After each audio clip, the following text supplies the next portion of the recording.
Bonsoir à toutes et à tous et bienvenue sur El Maralebia. Quel plaisir de vous retrouver pour ce nouveau numéro de Microscope. Soyez les bienvenus et merci pour votre fidélité. Samedi dernier en soirée était diffusée une interview donc qui a eu lieu 48 heures auparavant, qui a été remontée et diffusée. Donc c'est l'interview qu'a accordé à la presse nationale, certainement des journalistes triés sur le volet. Tout au long de cette semaine, nous sommes revenus sur les annonces, sur les sorties, parfois cohérentes, très peu tout de même, d'après nos observateurs et nos analystes, et puis aussi des sorties, des énormités. Nos invités, certainement, y reviendront ce soir. Nous avons parlé donc tout au long de cette sortie tout au long de cette semaine du quotidien des Algériens. Nous avons aussi parlé de diplomatie hier, notamment concernant le Niger, les Émirats arabes unis. Aucun mot des journalistes dans le cadre de ces 1h45 d'interview, alors qu'on se souvient, par exemple, que le 20 juin dernier, un ministre, Mohamed Bouslimani, ministre de la Communication, a été limogé en pleine nuit suite à une sortie notamment d'Ennahar TV, démenti derrière, Ennahar qui a supprimé cette information. Et par exemple, quelques semaines après, c'était le 12 juillet, c'est El Khabar donc qui fait la une avec de fortes accusations, notamment sur les Émirats, et depuis aucun démenti. Et El Khabar donc n'a pas eu de convocation du tout, en tout cas ce soir-là, pour vous donner un peu la forme. 1h45, aucune question autour de cette actualité. Voilà, donc ce soir, nous allons revenir sur la politique. Je vous en donnerai quelques éléments. Dans quelques instants, j'aurai le plaisir de vous présenter mes invités. Nous sommes en 2021, c'était le 9 août, nous sommes le 10 août. Une partie du nord de l'Algérie est ravagée par des feux. Les chiffres officiels annoncent une centaine de morts selon les réseaux sociaux, les villages, les villes, les wilayas, les personnes qui ont souffert, qui ont perdu des proches, des biens, du matériel, des entreprises, une faune, une flore. Des milliers d'hectares sont partis en fumée. Inutile de vous parler des chocs psychologiques et des traumatismes qui malheureusement vont perdurer à vie. Nous sommes aujourd'hui le 10 août 2021. Sur ces quelques portraits, nous n'avons pas tous les portraits, bien évidemment. Nous avons une pensée pour ces personnes, paix à leur âme, et nous avons une pensée pour leur famille. On leur rend hommage sur ces quelques images et on se retrouve tout de suite après.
Des Algériens et des Algériennes qui ont perdu la vie, des fonctionnaires d'État, des militaires en 2021. Ils étaient une centaine selon les chiffres officiels, plus de 200 sur vraiment tous les éléments qu'on a pu recenser. L'année dernière, c'est une quarantaine de victimes. Et cette année, selon les chiffres officiels, c'est 34 victimes. Voilà ce qu'a annoncé Abdelmadjid Tebboune, président algérien, samedi soir. Il a affirmé, je cite, qu'en dépit de tout ce qui se dit, l'épreuve douloureuse par laquelle est passée l'Algérie en 2021, suite notamment au feu ayant ravagé plusieurs wilayas, lui a permis de réduire le nombre de victimes ainsi que les délais d'extinction des incendies, ce qui apparemment déplut à ceux qui souhaitaient de nouvelles peines aux Algériens. Nous avons essayé autant que faire se peut d'acquérir de grands bombardiers d'eau, mais ce type de matériel, dit le président algérien, n'est pas disponible sur le marché international, une couleuvre difficile à avaler tout de même. Nous avons aussi examiné la possibilité de transformer plusieurs avions militaires. Voilà quelques sorties du président algérien. Ce soir, on parle des partis politiques. Nous allons revenir sur leurs pratiques. Est-elle possible aujourd'hui les militants? On va revenir sur les sorties du président algérien. C'est le titre de l'émission. Les partis politiques sont libres de mobiliser la rue, mais aussi sont libres à condition donc de parler d'unité nationale. Voilà. Et puis où sont aussi les médias, l'Ukraine, le Niger, la disparition d'Aïtem Djebari notamment, avec cette bavure, l'implication de la police nationale, des fonctionnaires de BRI, les Haragas, la France, la Russie. L'interview du président est passée inaperçue au sein des médias et aussi au sein des partis politiques, aussi bien les partis notamment liés aux proches du pouvoir, l'Assemblée nationale silencieuse, et aussi les partis politiques dits d'opposition. Mais on va essayer de comprendre, est-ce qu'aujourd'hui, aussi bien l'UDS, le RCD, le FIS, le MSP, l'UCP, le FFS peuvent travailler tranquillement. Pour en parler avec nous, Rachid Hassani, secrétaire national du RCD en charge de la communication. Bonsoir Rachid Hassani. Bonsoir Chaban, bonsoir à tes invités et bonsoir à tous ceux qui regardent le Maghrébia à cet instant. Merci d'être avec nous. Mourad Yefsah, bonsoir cher Mourad, militant politique, consultant senior. Merci d'être avec nous. Bonsoir à votre invité, Monsieur Hassani, et à tous les autres. Et bonsoir à tous les Algériens qui nous regardent. Et à vos côtés pour la grande deuxième partie d'émission, on va garder une petite dizaine de minutes. Rachid Hassani, à vos côtés, donc Maître Aïssa Rahmoun, vice-président de la Fédération internationale des droits humains. Maître Rahmoun, bonsoir. Bonsoir aux invités et aux Algériennes et Algériens, à tous les téléspectateurs d'Al-Maghrébia. Merci infiniment. Rachid Hassani, je vais commencer par vous. Voilà, aujourd'hui, le président algérien a fait une sortie, on l'écoutera tout à l'heure. Voilà, c'est possible de faire de la politique. Il invite à mobiliser la rue. Le RCD est un parti qu'on ne présente plus. Vous avez vécu des moments difficiles cette année. Vos universités ont été interdites. Mohsen Bella Abbas, l'ancien président, est sous contrôle judiciaire. Atman Mazouz, président actuel, pareil. Comment on fait de la politique quand on est un parti politique en Algérie? Est-ce que c'est simple, comme le dit le président algérien, ou ça relève du parcours du combattant?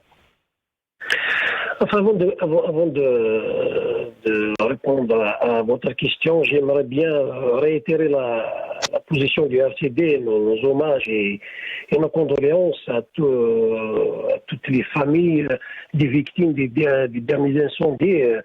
Et il faut rappeler aussi que malheureusement, nous n'avons pas appris des leçons passées.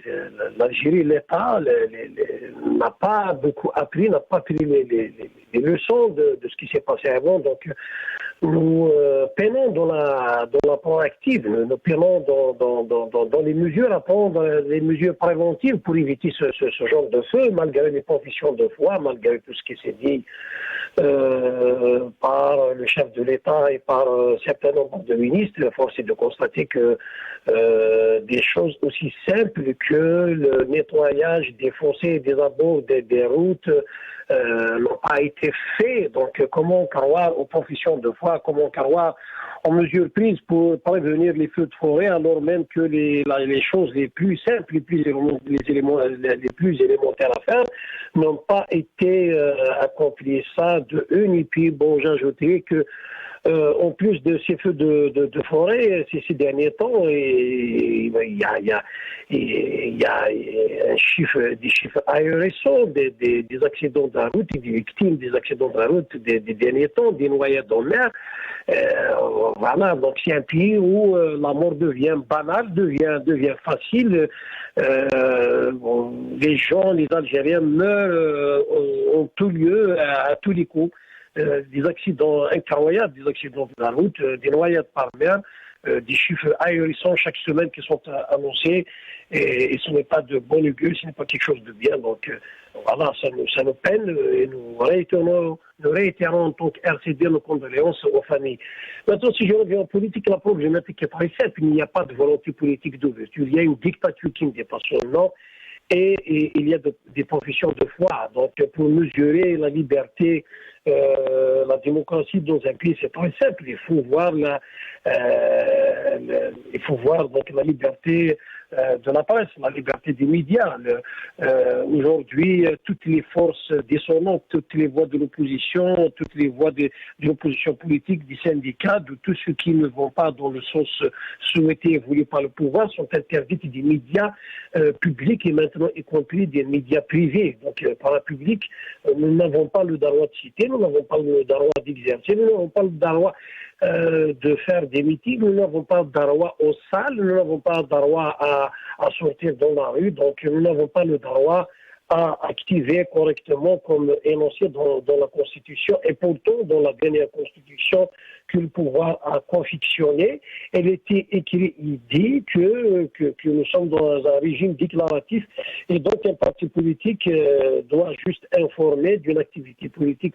Force est de constater malheureusement aujourd'hui que tout ça est une chimère, que tout ça est faux, c'est des mensonges. Et donc la problématique est là. Je ne sais pas de quelle Algérie parle le chef de l'État, je ne sais pas de quelle politique et de quel parti politique et de quelle liberté pour les partis politiques parle le chef de l'État. En tout cas, nous qui vivons ici, qui donc subissons à chaque fois donc les interdits, les interdictions, nous sommes frappés par le sceau de l'interdit de toutes les activités les plus banales soient-elles. Allô ? On va écouter ici donc le président algérien qui nous parle de justement des partis politiques. Je vais saluer l'équipe en régie, le SB1 s'il vous plaît, et on se retrouve tout de suite après. كل ما يدعم الجبهة الداخلية مرحبا به. اليوم الجبهة الداخلية من الناحية الاجتماعية أعتقد أن الحكومة وكل من يهمهم الأمر أمورها ماشية، يعني ما عندناش نزاعات قوية، ما عندناش نزاعات اجتماعية، ما عندناش. من الناحية السياسية أنا موافق كل الأحزاب. هما هتفضلوها انت هالشارع جند ودير المنهج نتاعنا احنا المنهج الوطني، الخط الوطني هذا ما كان. انا كل ما هو خط وطني راني معاهم، كل ما هو خط اجنبي انا خاطيني ما يديرونيش في حسابهم. هذا وسيتو. انا موافقهم، كل ما يدعم الجبهة الداخلية مرحبا به. اليوم الجبهة الداخلية من الناحية الاجتماعية أعتقد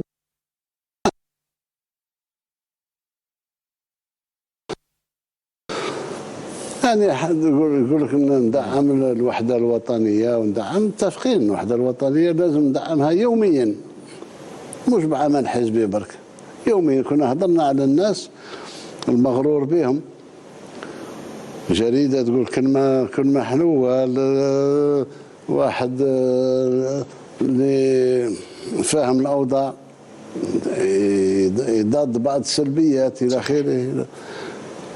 الجزائر في تطور كبير وتجاوزت كل الناس صراحة.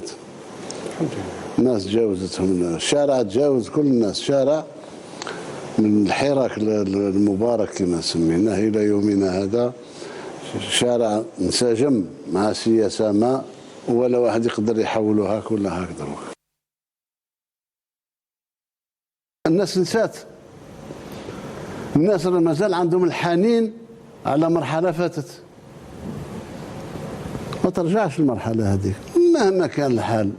في البلاد هذه رجال واقفين يدافعوا على هذا الشعب هذا ومكتسبات الشعب. ولينا نطلع حسابات اخرى، نطلع حسابات اخرى. فيه ناس في وقت فات يقول لك يا سيدي يرجعوا الدراهم ويروحوا الله يسهل عليهم. ايوه، والاخلاق وين راها؟ يعني يسرق، اذا فاقوا بك رجع، اذا ما فاقوش بك اديهم. هذه اخلاق، هذه هكا تتبنى الامم. اذا نحن بالمرصاد مهما كانت التكاليف على حساب روحنا كاع. الناس نسات، الناس مازال عندهم الحنين على مرحلة فاتت، ما ترجعش المرحلة هذه مهما كان الحال. في البلاد هذه رجال واقفين يدافعوا على هذا الشعب هذا ومكتسبات الشعب. ولينا نطلع حسابات اخرى، نطلع حسابات اخرى. فيه ناس في وقت فات يقول لك يا سيدي يرجعوا الدراهم ويروحوا الله يسهل عليهم. ايوه، والاخلاق وين راها؟ يعني يسرق، اذا فاقوا بك رجع، اذا ما فاقوش بك اديهم. هذه اخلاق، هذه هكا تتبنى الامم. اذا نحن بالمرصاد مهما كانت التكاليف على حساب روحنا كاع. الناس نسات، الناس مازال عندهم الحنين على مرحلة فاتت، ما ترجعش المرحلة هذه.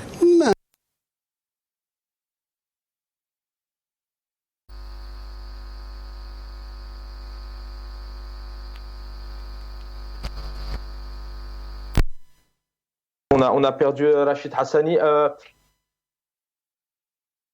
Alors on va y arriver. Rachid Hassani, vous m'entendez?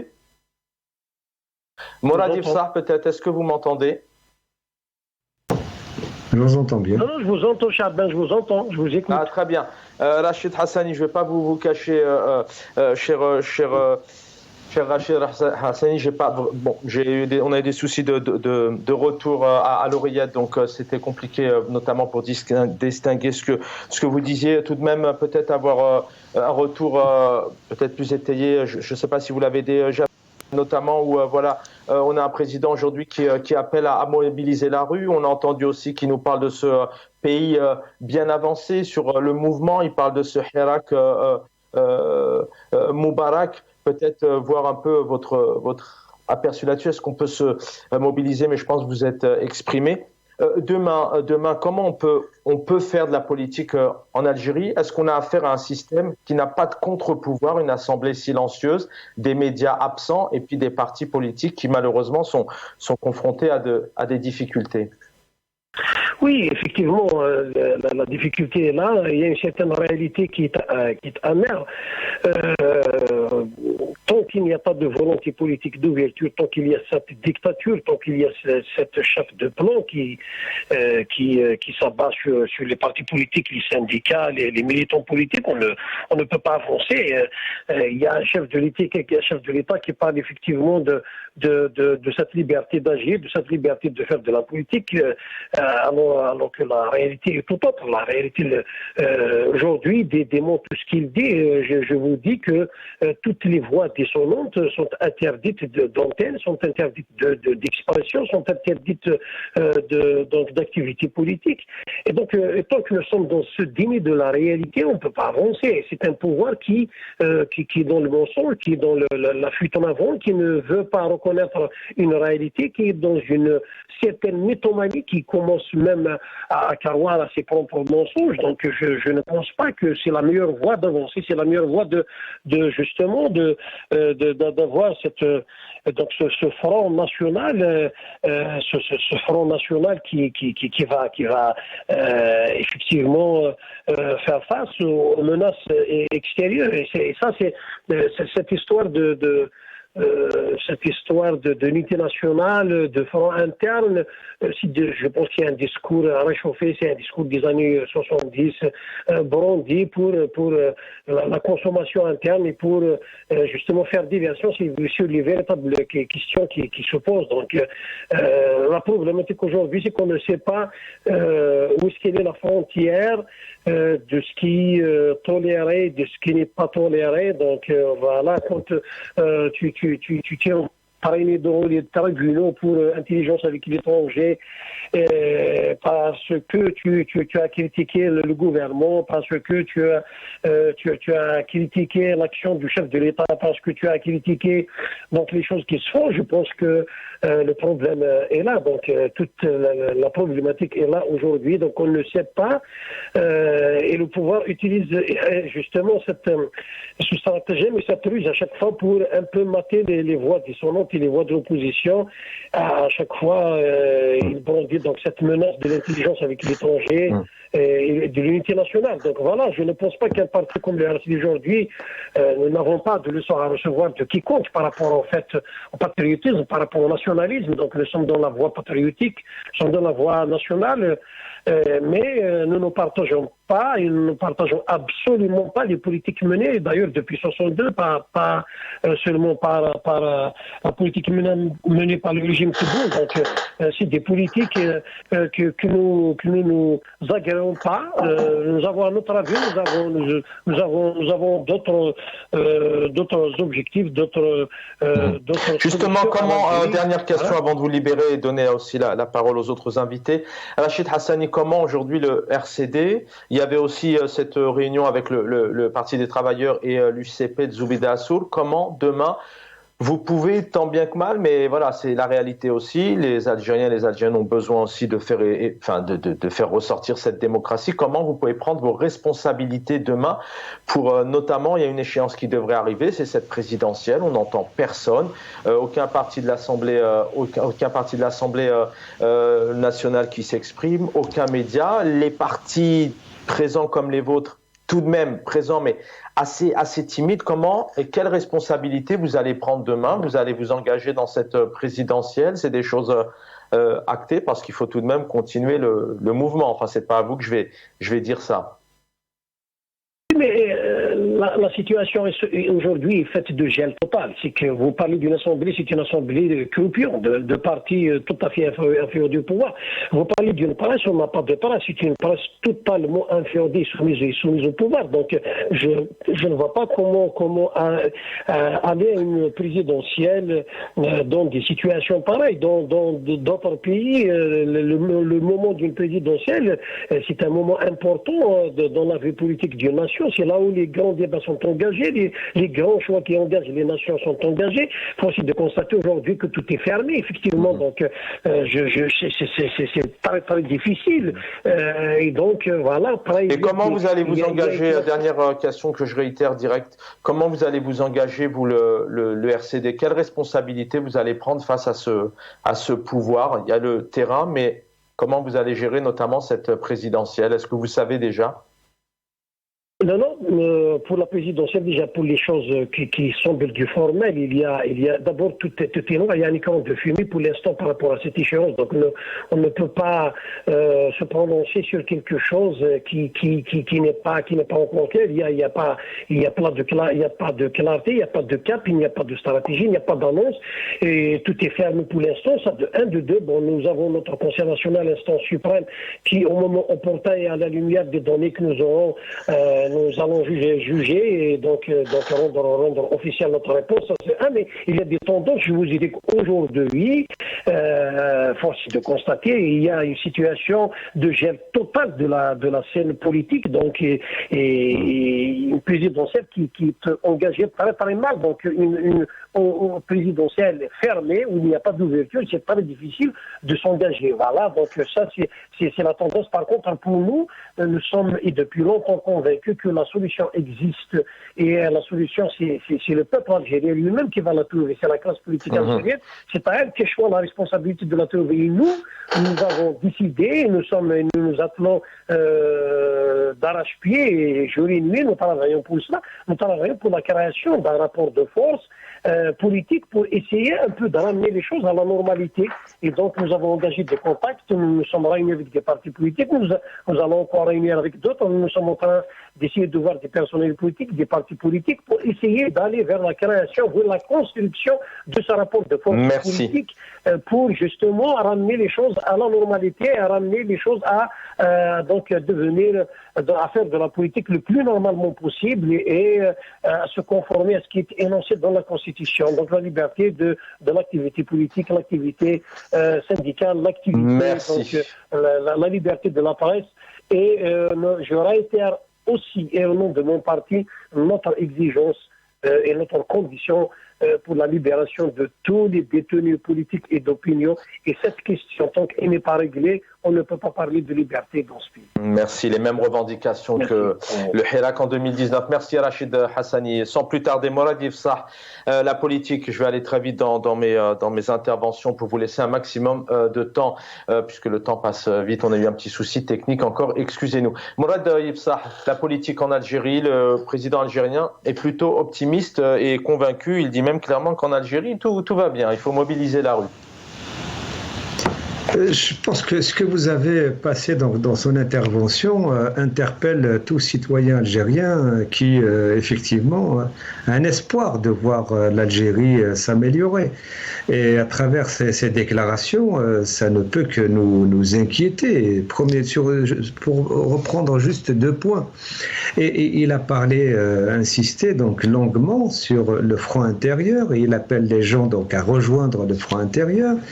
Mais il ne dit pas sur quelle base et quelles sont les portes qu'il ouvre pour que justement les gens puissent aller donc dans ce front intérieur. Quand je dis les portes à ouvrir, aujourd'hui, c'est que les portes qu'il a ouvertes, ce sont les portes des prisons pour tous les militants, ce sont des portes qu'il ferme pour les partis, pour les associations. Rappelons que le RAJ a été interdit, que le PST a été suspendu de ses activités, que l'UCP est presque interdit. Je crois qu'il y a des menaces dessus, le PT a des menaces dessus, les MDS la même chose.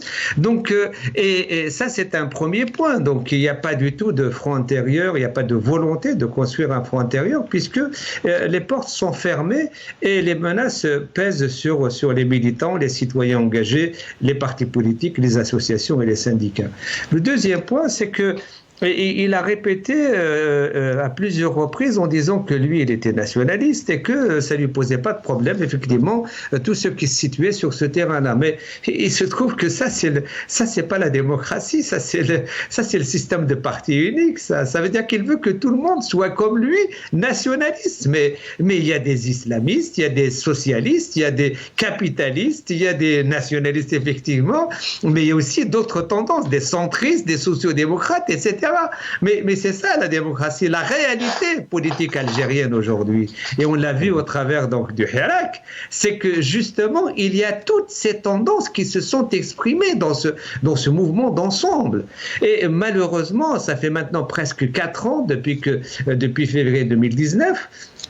Et ça fait presque 4 ans depuis qu'il a été élu, d'ailleurs, dont la légitimité est toujours remise en cause, puisqu'il n'a pas réussi à avoir 40% donc de l'électorat. Il y a eu moins de 50% de gens qui ont participé au vote. Et lui, il a eu, sur les moins de 50% qui ont participé au vote, il a eu moins de 50%. Donc la question vraiment se pose aujourd'hui du fait qu'il veut réduire à la portion congrue, donc le peuple algérien, qui est constitué donc de 42 millions, avec je ne sais pas combien, donc le corps électoral, je crois qu'il dépasse les 20 millions, je pense que ça pose un problème. Donc ces perspectives donc d'élection présidentielle, pour moi je suis inquiet, parce que dans les forces politiques qui se sont exprimées dans le Hirak, qui continuent d'ailleurs d'exister et d'agir au sein de la société algérienne, on solidarité. Vous avez donc parlé donc des incendies, Monsieur Hassani, donc il a très bien apporté donc une contribution là-dessus en disant qu'on n'a pas donc tiré les leçons donc du passé. Donc les citoyens algériens ont exprimé de la solidarité, ils ont organisé la solidarité. Ce sont des milliers. Donc on a bien vu que le Hirak est une dynamique sociale forte et qui effectivement a réussi à construire un front intérieur devant les dangers qui menacent la nation, qui menacent les populations. Et on a vu l'efficacité donc de cette mobilisation, de cette capacité à organiser le front intérieur contre les dangers. Or, on voit bien que le président, à travers ce qu'il dit, je pense qu'il n'est pas dans une disposition, donc, y compris à débattre des questions centrales, la question de la démocratie, la question donc de la liberté donc des Algériens de s'organiser, la question de la sécurité des populations, beaucoup de populations algériennes de différentes régions, que ce soit du sud, que ce soit du centre, que ce soit de l'est, de l'ouest, etc., qui expriment donc une peur de cette situation sécuritaire et de l'éclatement du pays. Donc, c'est le front intérieur tel qu'il le voit, c'est plutôt, je pense, c'est une fermeture et qui risque effectivement un éclatement et bien sûr un danger pour le pays. Merci, je reviens à vous, Mourad Ayebsah. Maître Rahmoun, défenseur des droits, avocat, et puis aussi politique, vous faites des analyses politiques, puis la politique est partout. Je rappelle, vous avez été longtemps vice-président de la Ligue algérienne des droits de l'homme. Ce mandat d'Abdelmadjid Tebboune a été aussi marqué par la dissolution de la Ligue des droits de l'homme en Algérie, la dissolution de Raj, toutes ces arrestations. Il y a encore quelques jours en ce début de semaine, donc c'est Brahim Lalami qui prend 8 ans, poète, militant. Quand on entend ici le président algérien, Maître Rahmoun, juste comment vous expliquez que d'un côté on fait de telles annonces et puis d'un autre il y a tout de même une réalité de terrain aujourd'hui aux quatre coins du pays, aussi bien à la capitale mais aux quatre coins du pays, on n'a pas de mouvement, on n'entend rien, même les partis pro-pouvoir, qui sont avec le pouvoir. Effectivement, le mandat de l'actuel chef de l'État est marqué par des événements et des surenchères politiques assez frappantes. Dissolution de ce qui représente comme espace autonome indépendant de la société civile. Les exemples sont là, SOS Bab el Oued, Caritas, la Ligue algérienne de défense des droits humains, mais aussi le Rassemblement Action Jeunesse. Du temps de la décennie noire, du temps de la guerre civile en Algérie, ces associations n'étaient pas dissoutes. Et pourtant, elles étaient impliquées dans le débat démocratique, dans le débat... C'est pire aujourd'hui, le pouvoir autoritaire prend de plus en plus de place, selon vous, réprime de plus en plus en Algérie avec toute cette jeunesse, ces réseaux sociaux, ces personnes qui aujourd'hui ont envie de plus en plus de s'exprimer. C'est pire aujourd'hui du temps du chef d'État actuel? Tout à fait. Vous savez, Chaban, je ne partage pas ce qu'avait déclaré C. Hassani en disant que c'est un régime dictatorial qui ne dit pas son nom. Plutôt, il faut dire que c'est un régime dictatorial qui s'assume pleinement aujourd'hui devant l'opinion nationale et internationale. Quand on discute avec nos aînés qui sont dans le corps de la défense, par exemple, les avocats, mes aînés, mais aussi les hommes politiques qui ont vécu les différentes étapes de l'Algérie indépendante, à savoir celle de Boumediene, Chadli, la guerre civile et Bouteflika et aujourd'hui, tout le monde s'accorde à dire que cette étape, cette ère politique que nous vivons, cette ère démocratique que nous vivons aujourd'hui, ils ne l'ont pas connu jadis, ils ne l'ont pas connu de par le passé. Donc aujourd'hui, on est dans une configuration qui veut dire que, avant tout, c'est quoi le front, le front national ou renforcer cette unité nationale? Quelle est sa définition politique? Quelle est cette définition sémantique et philosophique à la fois?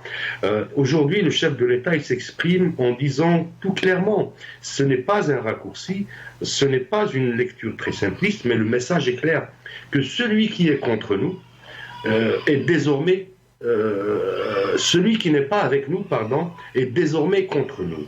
Et celui qui est contre nous, il s'agit d'une force extérieure, d'une main étrangère. Voilà un peu la caricature du message dont le président avait assumé pourtant ses propos devant l'opinion nationale. Maintenant, effectivement, disparition de la société civile, emprisonnement de toutes les élites du pays, quand on prend des universitaires à l'image de Raouf Rah, quand on prend un Fodil Boumela, quand on prend des hommes politiques comme Karim Tabou, comme des hommes historiques comme Silkhadar Bourga, des associations qui ont été dissoutes, des organes de presse.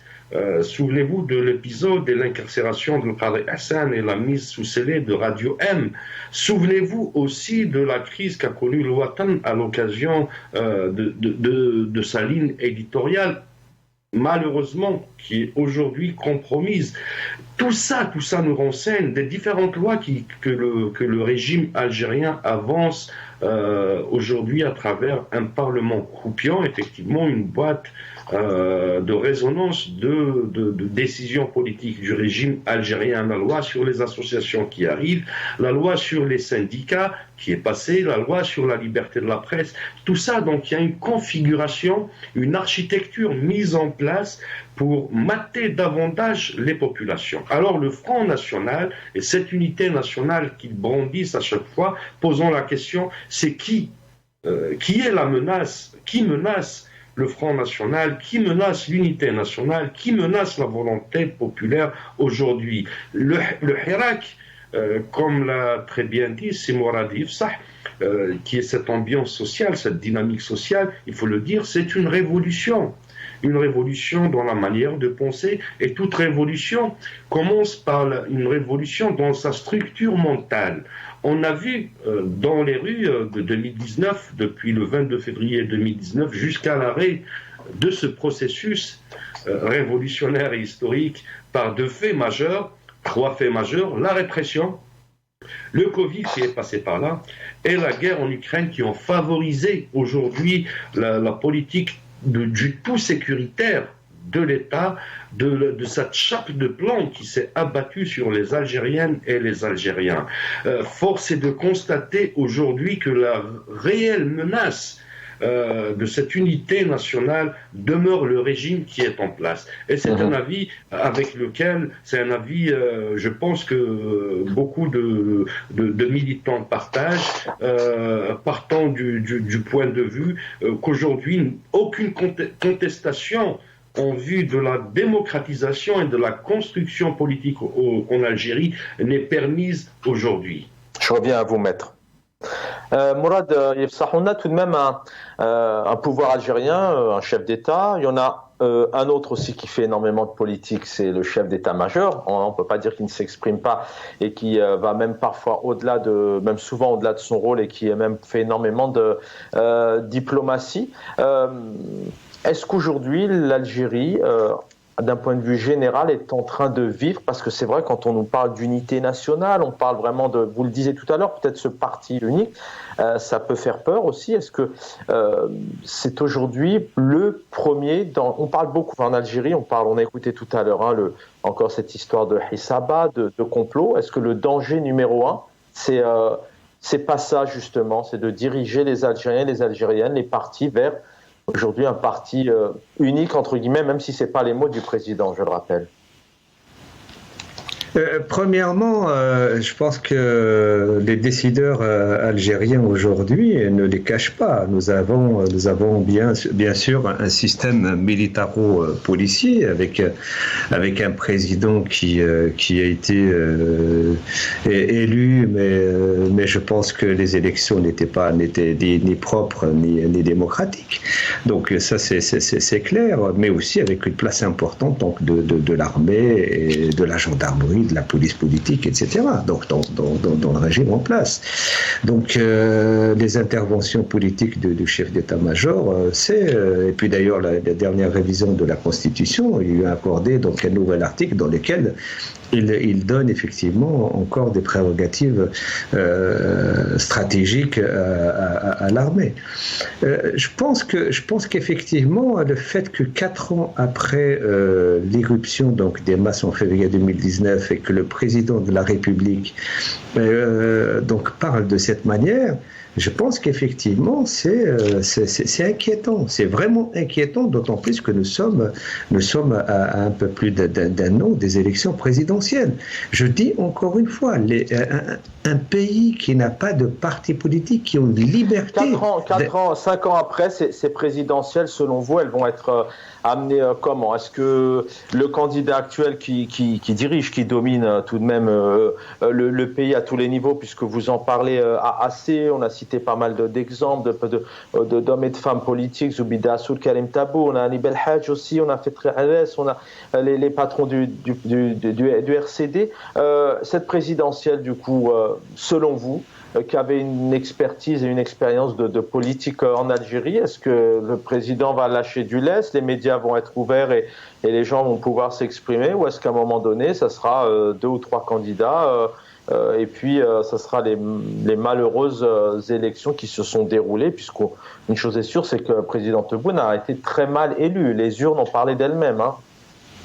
Non, je pense que c'est inquiétant, parce que la façon dont c'est parti, c'est vraiment inquiétant. Les conditions d'exercice de la politique ne sont pas réunies. Les conditions d'exercice de l'action syndicale ne sont pas réunies. Rappelons qu'il y a 2-3 mois, il y a 2-3 mois, donc il y a 2 lois syndicales qui ont été votées et qui ont remis en cause les libertés syndicales et qui sont à l'origine donc d'une des plus graves crises que le GTA a connu, qui est un syndicat intégré à l'État. Donc, des lois qui ont été contestées par tous les syndicats, qu'ils soient autonomes, qu'ils soient autres.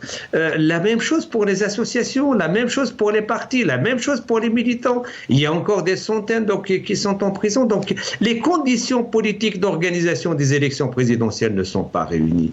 Non seulement qu'elles ne sont pas réunies, c'est que les dernières déclarations du président de la République sont inquiétantes, puisqu'il dit 2 choses essentielles. D'une part, que les gens qui sont nationalistes, ça lui pose pas de problème, et que les autres, ils sont, comme le disait d'ailleurs Maître Rahmoun, effectivement, sont extérieurs, sont à l'étranger, sont plutôt du côté de l'étranger. Donc c'est dangereux. Ça veut dire que c'est une accusation grave. C'est grave ce que dit M.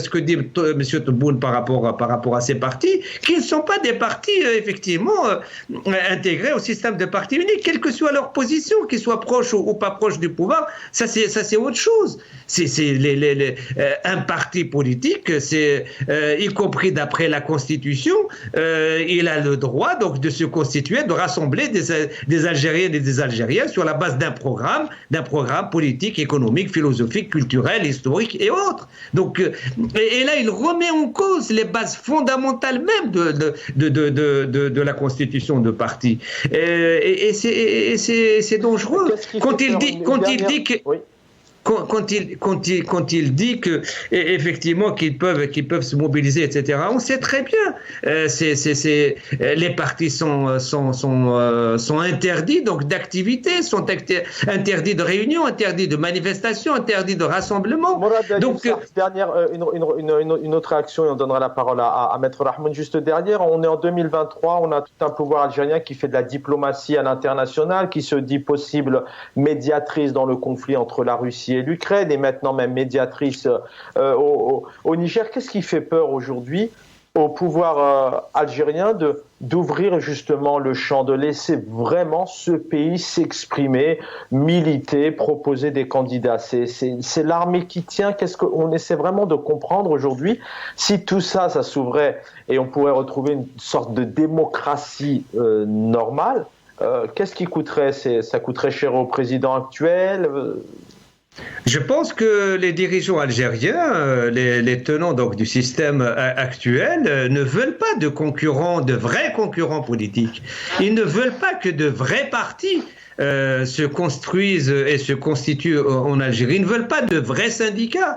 Ils ne veulent pas que les Algériens, effectivement, s'organisent massivement et puissent se remettre en cause le système en place. Et donc, le seul moyen qu'ils ont, c'est effectivement donc tenter donc de faire peur, tenter donc de semer la terreur pour que effectivement les citoyens ne s'organisent pas, ne rejoignent pas les partis, ne créent pas de partis, ne créent pas de syndicats, ne créent pas d'associations, etc.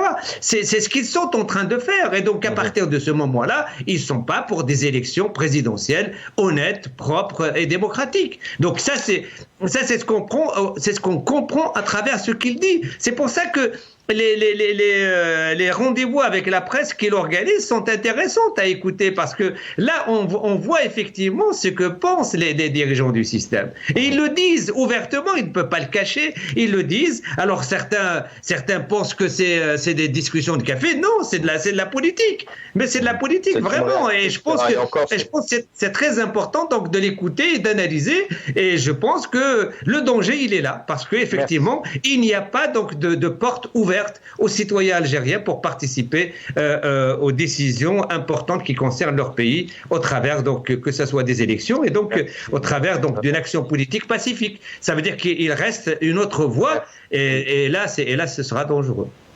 Merci Mourad Yefsah, restez avec nous jusqu'à la fin de l'émission. 4 dernières minutes avec vous, Maître Rahmoun. Vous avez longtemps milité posé cette question de responsabilité tout à l'heure à Rachid Hassani. Comment le peuple algérien peut quelque part, et je voudrais offenser personne parce que c'est difficile, c'est très compliqué en Algérie, mais comment aujourd'hui chacun peut prendre ses responsabilités, les partis politiques, les militants, malgré cette situation très, très difficile, pour que ça change tout de même en Algérie? Oui, premièrement, il s'agit d'une responsabilité, mais aussi d'un engagement moral et politique à la fois. Aujourd'hui, effectivement, la vie politique en Algérie est tombée à tel point que un seul discours, un seul régime qui arrive à imposer sa grille de lecture et ses décisions politiques. Il s'agit d'une responsabilité que le régime refuse. Tu vois, c'est très complexe. Quand dans l'exercice de la citoyenneté, dans l'exercice de la lutte pour la promotion de la démocratie, de l'état de droit, des droits humains, on te refuse ce droit élémentaire.